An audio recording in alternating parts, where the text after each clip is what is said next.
Clearwater, Montana, October 1884. The shirts came to her attention on a Thursday. Ruth Hadley had been on the boarding house porch, shaking out one of Aunt Vera's tablecloths in the cold morning air, when Will Greer rode past on his roan gelding. He sat straight in the saddle the way men do who've spent decades on horseback, not stiff, just settled, as though the horse and the man had long since reached an agreement about how things would go. He touched the brim of his hat at her without looking fully in her direction, which was the greeting he gave everyone, and she noticed his shirt.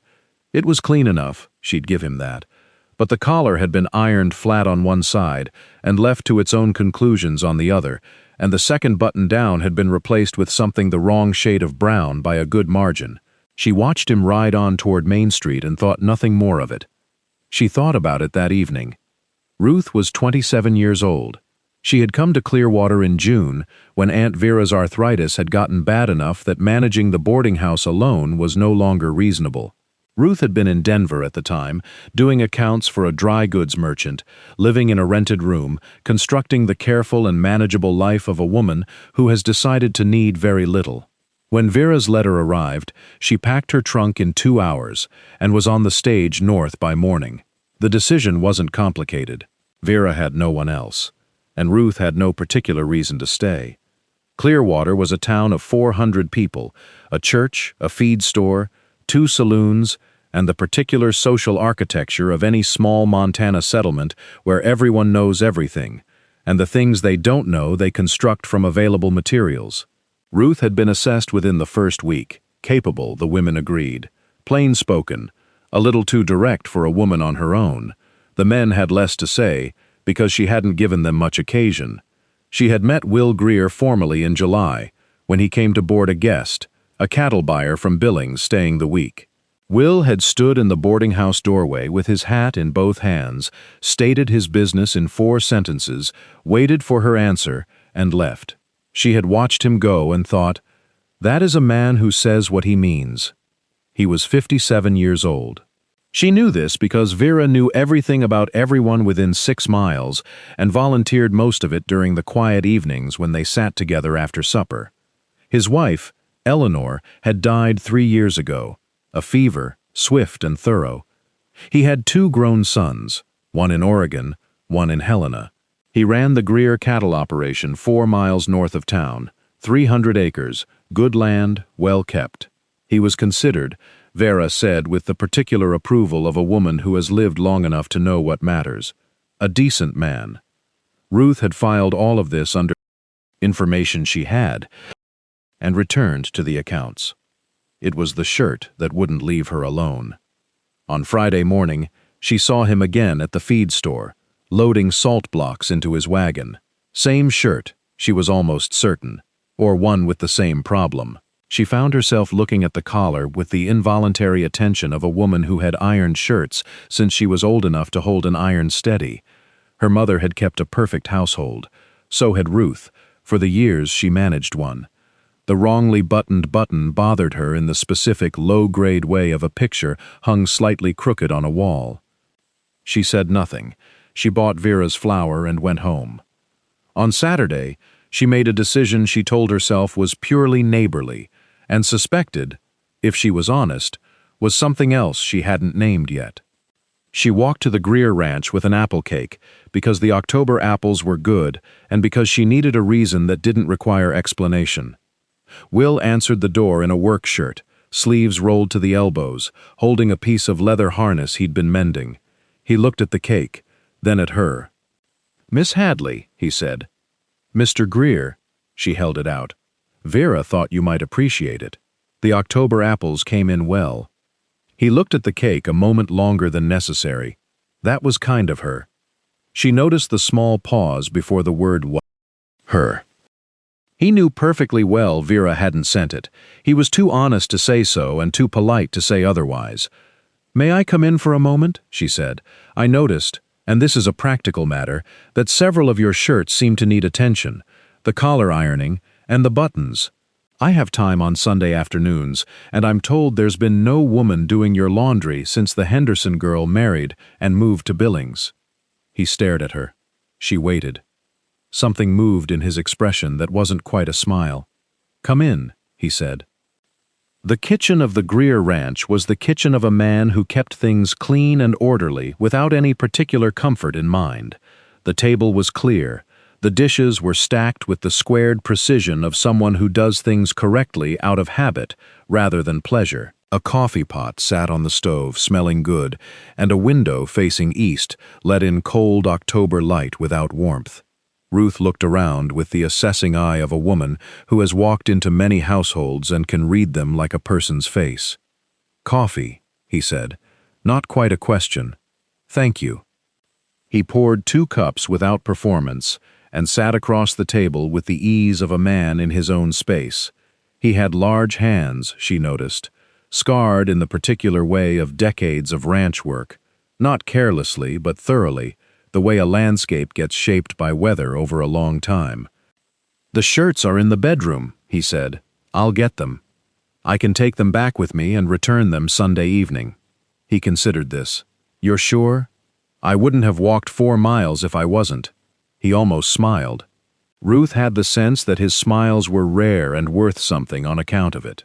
She brought back 6 shirts in a flour sack. She ironed them Sunday afternoon with the particular satisfaction of a task done precisely, replacing 2 buttons from her own supplies because the thread colors were a better match. She folded them the way her mother had taught her, collar flat, sleeves clean, each one a small, orderly rectangle. She walked them back that evening as the sun dropped behind the mountains, turning the sky the amber gold of a Montana October that looked painted and wasn't. Will was on the porch. He was sitting with a cup of something, looking at the mountains the way he seemed to look at most things, steadily, without needing to say anything about them. He stood when he saw her. She noticed that. He was the kind of man who stood. "I replaced 2 of the buttons," she said, handing him the flour sack. "The old ones were the wrong shade." He opened the sack and looked at the shirts with an expression she couldn't fully read. "You didn't have to do that." "The buttons cost 4 cents. Don't mention it." A pause. "Come, sit a minute." He gestured at the second porch chair, the one with a cushion on it. She was fairly certain the cushion hadn't been there before her last visit. She sat. They talked for 20 minutes about nothing remarkable: the weather turning, the Henderson cattle testing his north fence, whether the stage from Helena was running reliably again since September. He spoke in the careful, economical way she had come to expect. Full sentences, no excess. She found herself listening with more attention than the subject warranted. When she stood to go, he said, "It's getting dark. I'll ride you back. I walked it in daylight. I can walk it back. Miss Hadley." The way he said it was not a command. It was the way a man states a fact he expects to be taken seriously. "I'll ride you back." She let him. The town noticed. Of course it did. By the 2nd week of October, it was known that Ruth Hadley had been to the Greer ranch twice. By the 3rd week, that she walked out there on Sunday afternoons with a covered dish or a bundle of laundry, and that Will Greer had been seen riding her back into town in the early dark. Clearwater had 400 people and a shortage of interesting things to discuss. Martha Crane at the dry goods store was the first to say something directly, a woman of genuine good intentions who delivered them without much regard for how they landed. "He's 30 years older than you," Martha said, one morning in late October, while Ruth was purchasing thread. Ruth looked at her. "He is. People are talking. People always are." Martha set down the thread spool. "Ruth, I'm saying this as a friend, a woman on her own. You need to be careful about how things look." Ruth thought about the porch chair with the cushion that hadn't been there before. "Thank you, Martha," she said pleasantly. "What do I owe you for the thread?" By evening she had heard secondhand that she was being described as either foolish or calculating, depending on which version of the conversation you encountered. She told Vera, who sat with her mending, and said without looking up from her needle, "Will Greer has been a decent man for 30 years. Anyone who finds fault with decency isn't worth your attention, dear." Ruth had always loved Vera for the way she made complicated things simple. Now, before we go further, I want to stop for just one moment.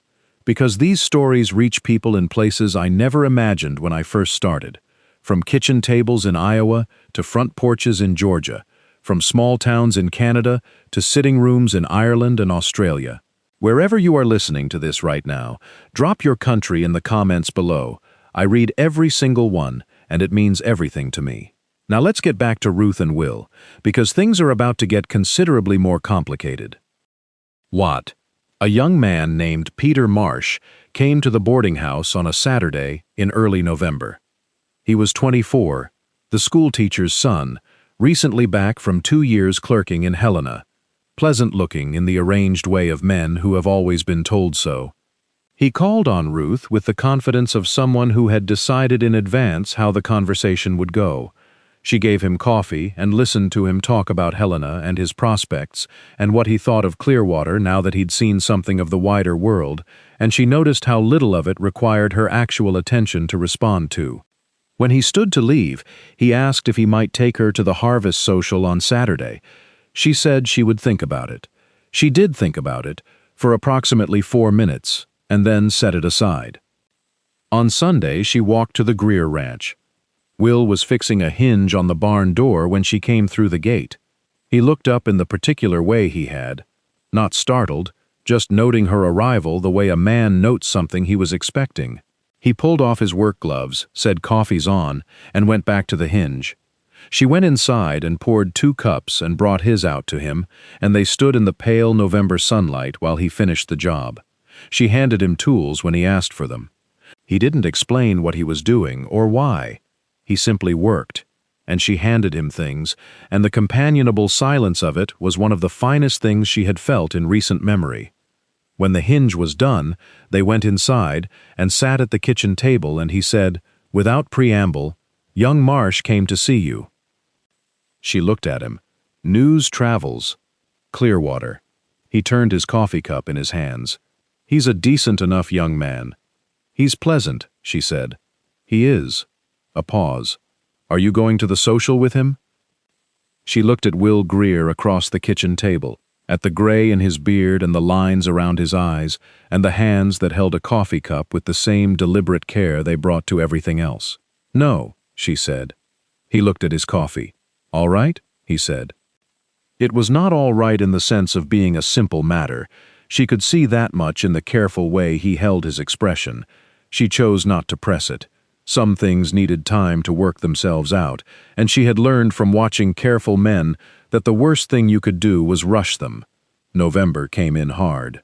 6 inches of snow by Wednesday midday, and the temperature dropped overnight to something that made the water in the trough freeze solid by morning. Ruth managed the boarding house through it, keeping fires stoked, getting Vera's hands warm enough for the necessary things, managing 2 winter boarders and their demands about meals and firewood. She had no particular time for 4-mile walks. She sent a note with Tom Briggs from the feed store, who passed the Greer Road on his rounds. She hoped the cattle were managing, and that she would come Sunday if the road was passable.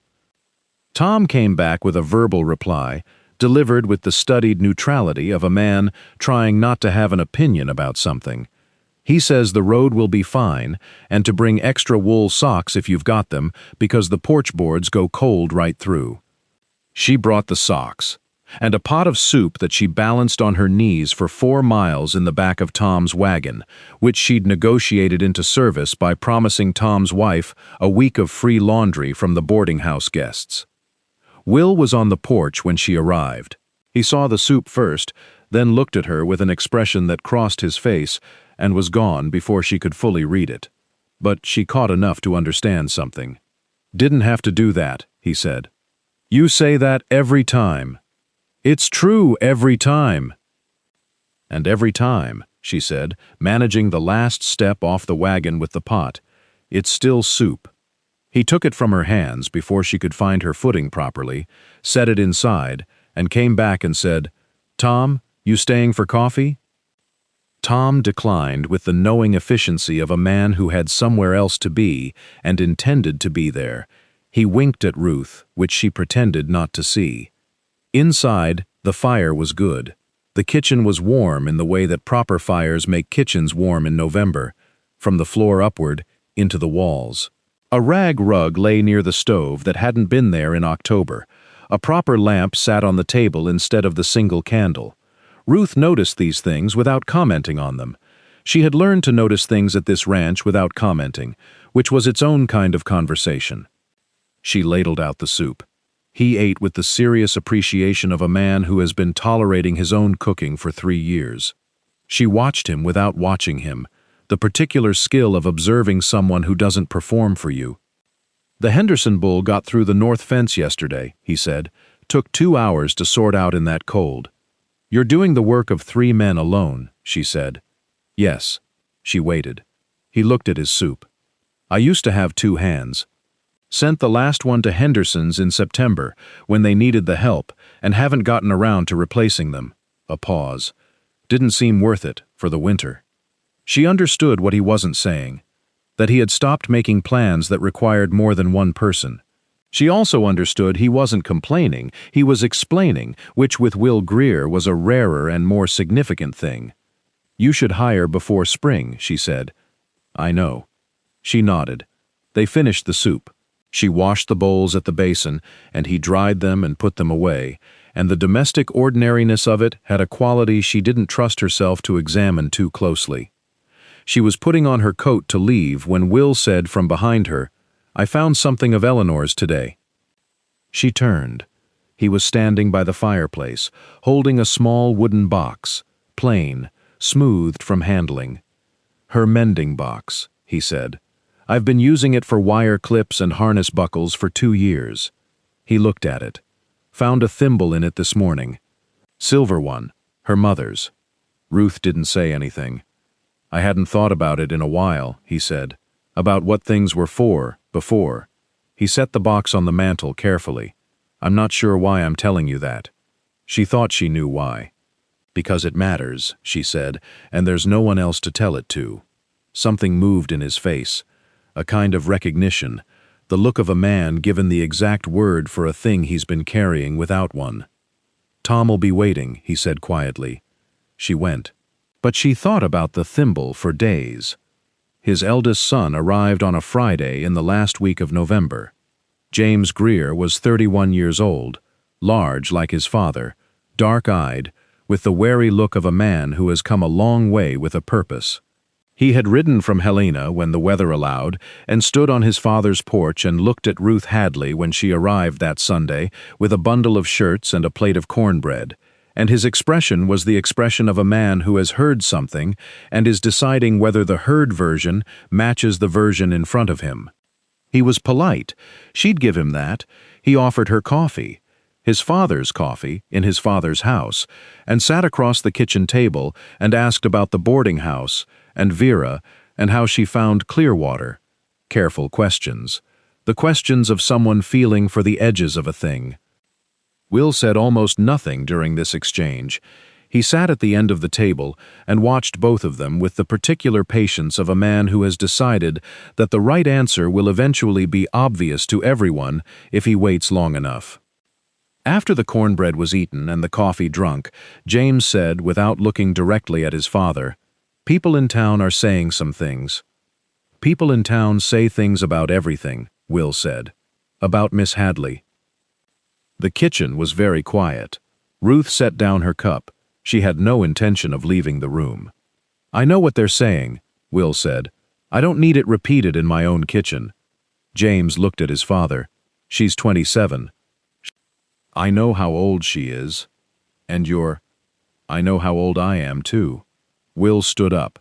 Not aggressively, just with the quiet finality of a man who has decided a conversation is finished. He carried his cup to the basin. "James, I have spent 3 years in a house that was too quiet. I have done the work of this ranch alone.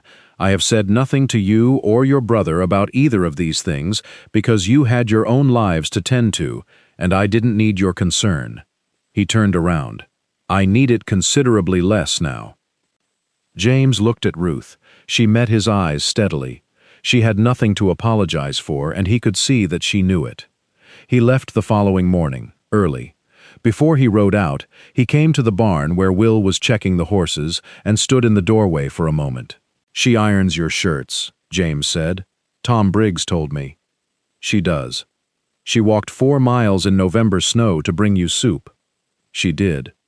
James was quiet for a moment. Then, Mama would have liked her. He put on his hat. I'll write when I get back to Helena. Will watched him ride out. Then he went back to his horses, and his face did something Ruth, who was standing at the kitchen window, could not fully read from that distance. But she thought she understood the shape of it. She went back to the ironing board she had set up by the fire. It was the second Sunday of December when something settled between them without a name. She had gotten into the habit of taking 2 or 3 shirts back with her each week, not because they particularly needed it, but because it gave both of them a comfortable reason for the visits that didn't require explanation. She arrived that Sunday to find a basket on the porch containing 8 shirts and a note in his deliberate, careful hand. "No hurry. Stay for supper if the road holds." She stayed. He cooked with the same approach he brought to everything, methodical, no performance, and better than expected. Salt pork and potatoes and the last of the garden's onions, roasted in the big iron pan. She set the table with the good plates. She had located them in the second cabinet on an earlier visit, and poured water from the pitcher, and they ate by lamplight with the December wind pushing at the windows and the fire doing its work. It was the best supper she had eaten since coming to Montana. After the dishes were done, she set up the ironing board near the fire. She had started bringing her own iron because his ran too hot. He sat at the table with a cup of coffee and watched her work. Not intrusively, just the companionable watching of a man who finds the presence of another person doing a comfortable thing to be, itself, a comfort. She worked through 4 shirts, the hiss of the iron on damp cloth, the smell of warm cotton and wood smoke and coffee together, the fire crackling low. Outside, December moved through the ranch yard with authority. "You iron the way you do everything else," he said. She didn't look up. "How's that?" "Like you've decided the right way, and you're doing it, and that's all there is to it." She set the iron on its rest, and shook out the shirt to check the collar. "Is that a complaint?" "No." He turned his coffee cup. "I was thinking about Eleanor. She ironed the same way." A pause, except she hummed. Ruth smoothed a sleeve. What did she hum? Hymns, mostly. Something from the Methodist book. I never knew the titles. He looked at the fire. The house got very quiet after. She understood. She picked up the iron. "I don't hum," she said, "but I can if it helps." Something happened to his face that she had not seen before. Not quite a smile, something more complicated and quieter than a smile. He looked at his coffee for a long moment. Then he looked up at her. "Where were you 30 years ago, Miss Hadley?" She set the iron down properly and looked at him across the ironing board and the lamplight. He was looking at her with the particular directness he reserved for things he meant to say plainly. "I was not yet born," she said. "No." He stood up slowly and walked to the window and looked out at the December dark. "No, I don't suppose you were." He was quiet for a long time, long enough for the fire to shift and settle. "I was 27, he said, "younger than you are now. Working the Harlan spread in Nebraska, 2 years before I bought this land." He turned from the window. "I thought I knew what I was building toward, and I did. It just turned out to be one kind of thing, and now—" He looked at the shirts on the ironing board, at the table she had set with the good plates, at her. "Now it seems there might have been another kind." Ruth set the iron on its rest. She looked at Will Greer standing in his kitchen in December, 57 years old, holding the weight of everything he was saying with the careful steadiness of a man who does not say things he doesn't mean. "You're not too late," she said. "You're 27 years old." "I am. I'm 57. I can count, Mr. Greer." "Will," he said. "Just that. Will." She folded the shirt she had been pressing, set it on the pile. "I have been walking 4 miles each way on Sundays for 8 weeks, in October cold and November snow and December wind. I am a practical woman. I don't do impractical things without reason." He was quiet for a long moment, looking at her from across the room, the lamplight between them. "What's the reason?" he said. She picked up the next shirt. "I think you know." He didn't say anything more that night. He rode her back to the boarding house in the cold, the horse's breath clouding white in the lantern light, and he helped her down from the wagon at the gate and held her hand one moment longer than the dismount required. Then he released it. "Good night," he said, and rode back into the dark. She stood at the gate and watched the lantern shrink down the road until it disappeared. What would you have done, standing there at that gate, knowing what she knew, feeling what she felt? Would you have said it first, or waited? Leave your thoughts in the comments. I want to know. He came to the boarding house on a Tuesday, not Sunday. That was the first thing she noticed. Tuesday was not their day, and the fact that he had come on a Tuesday meant something deliberate. Vera was in the back. The boarders were at supper in town. Ruth was alone in the front room with her mending when she heard the knock. She opened the door and Will Greer stood on the boarding house porch with his hat in both hands, the way she had only seen him hold it once before, on the July day he'd come about the cattle buyer from Billings. Hat in both hands meant something formal. She had learned to read him. "Ruth," he said. "Will." She stepped back from the door. "Come in." He came in and stood in the boarding house parlor with the particular stance of a man who has rehearsed something and is committed to getting through it. She waited. She was good at waiting. "I've been thinking," he said, "since Sunday. I assumed. I've been thinking about what you said, about being practical." He looked at his hat. "I'm not a demonstrative man. I don't say things easily. Eleanor understood that, and I suspect you do too, which is either a quality you came with or something you've picked up over these weeks, and I'm not sure it matters which." "It doesn't," she said. He looked up at her. "I am 57 years old. I have a ranch that needs work, and a kitchen that was quiet for 3 years before you started setting the table with the good plates. I have 2 grown sons with their own lives, and a dog getting old, and a north fence that'll be trouble again in spring." He paused. "I cannot offer you what a young man could. I won't pretend otherwise."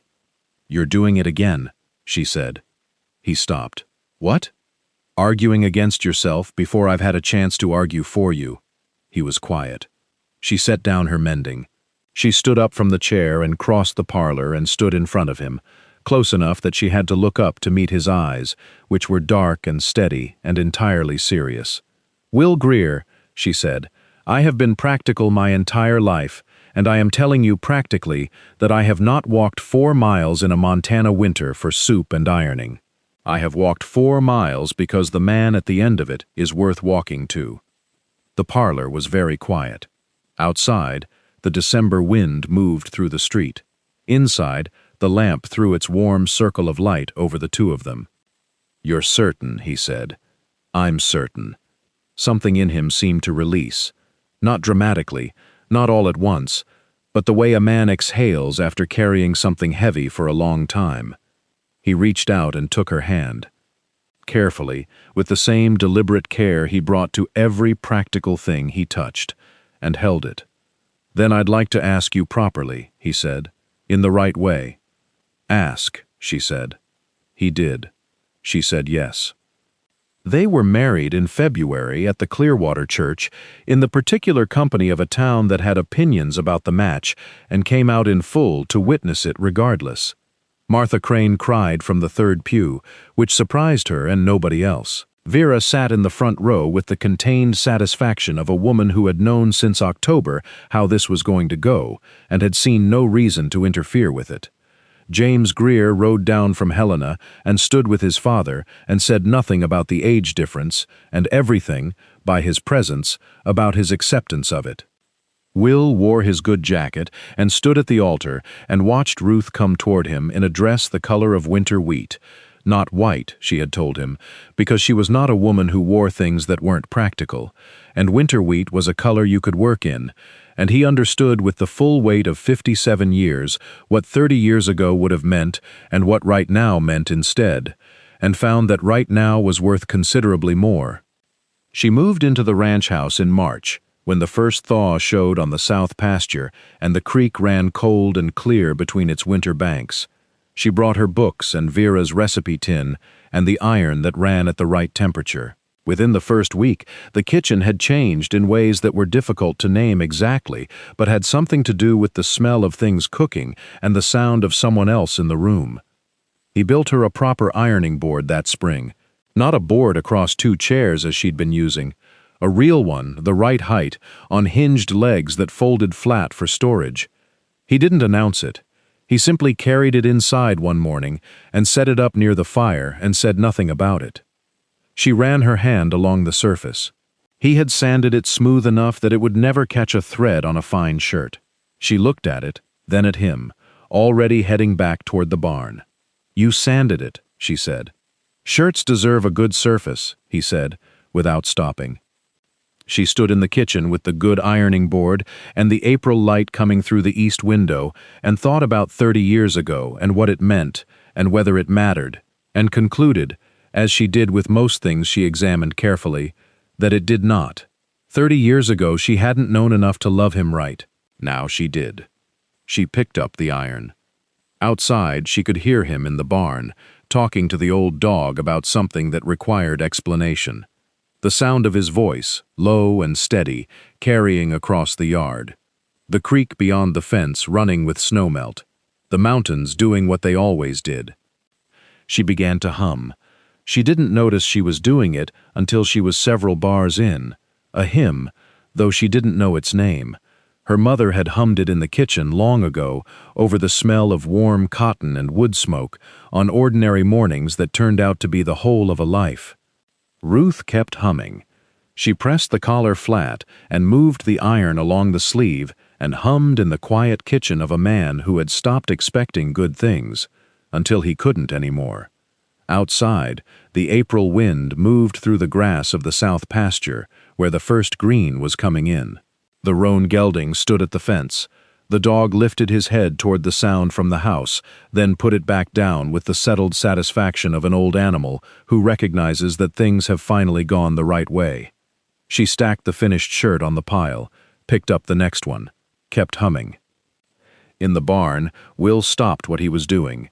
He stood still for a moment, listening to the sound that came through the kitchen window on the morning air. It took him a moment to place it, not because it was unfamiliar, but because he had been so long without it that he'd stopped expecting to hear it again. He stood in the barn doorway for a long time, looking at the house, at the smoke from the chimney and the light in the east window, and the woman inside who had walked 4 miles on a Thursday in October because of a wrongly buttoned button, and had not once apologized for any of it. Then he walked back across the yard and up the porch steps and opened the kitchen door, and the sound of humming came to meet him, warm as the fire inside, easy as breathing. He took off his hat, hung it on its peg, got 2 cups from the cabinet without being asked. And for the first time in 3 years, the kitchen felt the right size. If this story gave you something warm to carry tonight, please consider leaving a like on this video. It tells me these stories are reaching the right people, and if you're new here, there are more frontier romances waiting for you, just like this one. Subscribe so you never miss another. Wherever you are in this world, thank you for riding along. Until next time, keep riding. Word count: 5,600 words.